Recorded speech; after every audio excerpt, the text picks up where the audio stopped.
Hey guys, welcome back to Contest Prep University. I'm Joe Klemczewski with Adam Atkinson. Final episode number 5 in our series, Off-Season Options. We're going to talk about now how you target your landing spot for the end of your off-season, which of course is your starting point for your prep.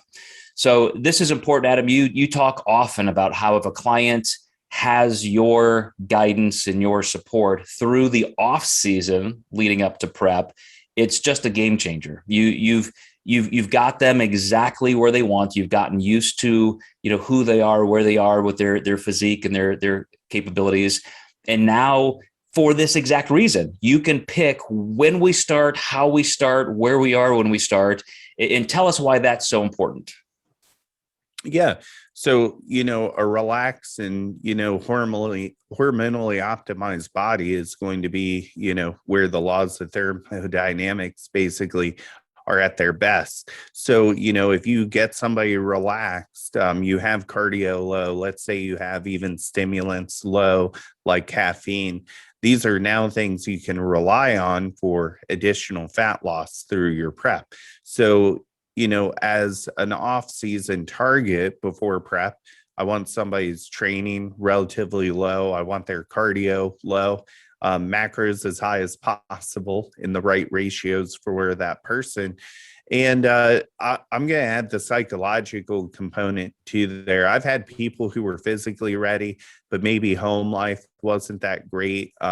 Maybe vacation schedule, like maybe they had vacation coming up and I just want them to enjoy that vacation versus worrying about losing weight on prep. Let's say it delays us 4, 5, 6 weeks. I might say, let's just wait. Let's let you enjoy that vacation and you can enjoy it even more knowing that we're starting prep afterwards.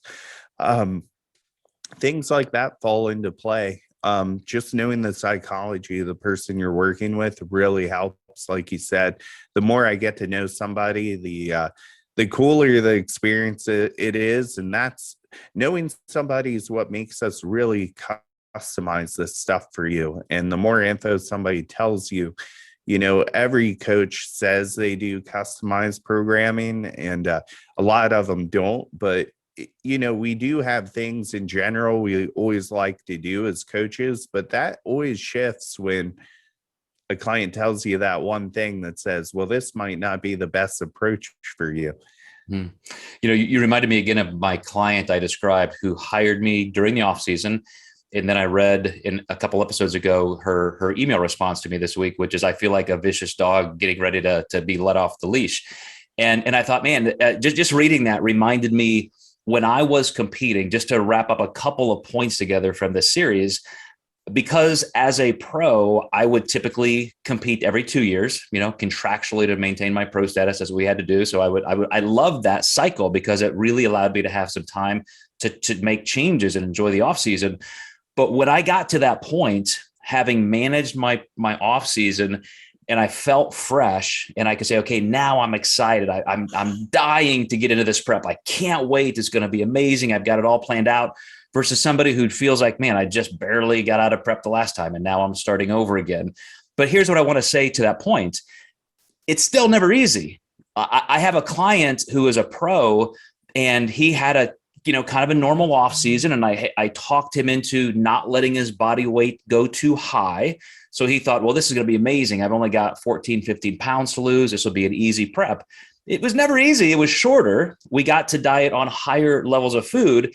But to get to those last little bits of 3.5%, 4% body fat as a male pro bodybuilder, it still took us a grind to get there. But again, in retrospect, he carried way more muscle to the stage. He won a couple pro titles. And, it makes all the difference just having that kind of a planning point where you can make those decisions proactively instead of reactively. Absolutely.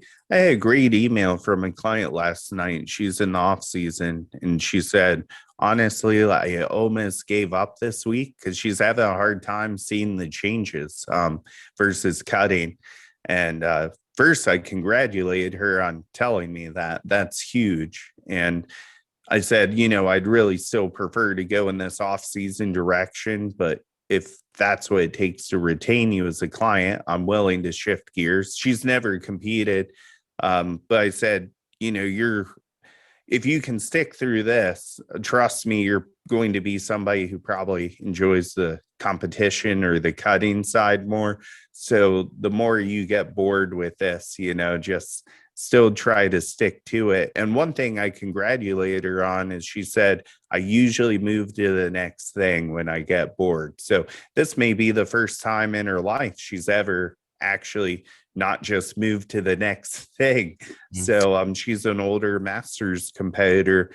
And I said, this is great behavioral change and lets me know that you want this bad. What a perfect way to wrap up. I mean, just to summarize all the points we made in this series, you have the option. The title of the series is Off-Season Options. You have the options. I have a pro client right now who's in her 4th year of off season, and she wasn't even sure if she was going to compete again. And now she's like, man, I'm really feeling great. I'm thinking about, next spring. And it's like, that's that great management of the long-term trajectory of your career.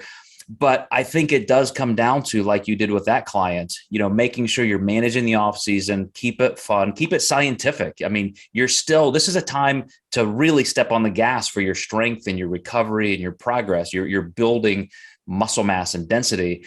And then you get to control all those variables, as we talked about toward the end of the series, which is that perfect landing spot and transition into your next prep.